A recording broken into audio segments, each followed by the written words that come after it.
Sous le métro aérien, dans un brouhaha permanent,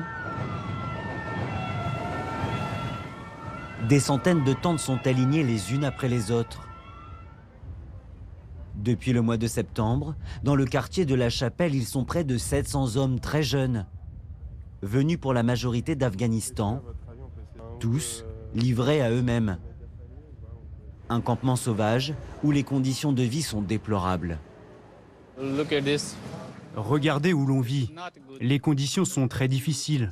Tous les jours, de nouvelles personnes arrivent. J'appréhende l'hiver. On a beaucoup de problèmes de peau et du mal à respirer à cause de la pollution. Des hommes épaulés par des militants associatifs, comme Élise. À 22 ans, elle oriente les plus malades d'entre eux. Maybe I can take your contact. Tomorrow you can try to go to hospital. Yeah. Des journées d'errance, sans but, rentrés en France illégalement, tous attendent une régularisation de leur situation. Les premières questions, c'est où est-ce que je dors, comment je fais pour dormir, je dors à la rue, j'ai rien, j'ai pas d'argent, qu'est-ce que je fais? Si une personne vient nous voir et nous dit j'ai ma carte OFI où il reçoit son allocation du demandeur d'asile qui est bloquée, qu'est-ce que je fais? Nous, on peut l'aider, on lui demande quand est-ce que tu as reçu ta carte, on éclaircit un petit peu la situation, on lui apporte des réponses. Un campement sauvage dans ce quartier de la Chapelle, une histoire sans fin. En 2014, déjà, comme on le voit sur ces images, les premiers migrants s'installent sous les poutrelles du métro. Moi, je l'habite là. Regarde-moi, regarde-moi. La situation s'était alors éternisée avant que les forces de l'ordre n'évacuent le campement. Depuis, les installations sauvages succèdent aux évacuations.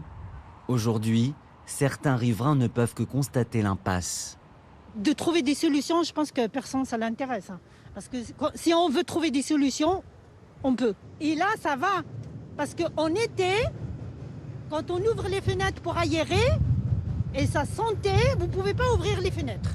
On regarde, on voit des gens normaux comme nous, comme vous, comme moi, mais voilà, qui vivent dehors sans rien. Une situation figée à laquelle les autorités tentent de mettre un terme. Depuis le début de l'année, 16 opérations d'évacuation ont été organisées, comme le 27 octobre dernier.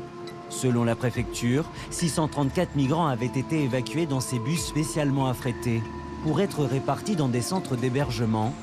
Une énième opération insuffisante. Malheureusement, cette mise à l'abri n'a pas pu englober tout le monde. Du coup, il y a environ 200 à 400 personnes qui sont restées sur le carreau. Et la préfecture est partie en disant on revient avec les bus.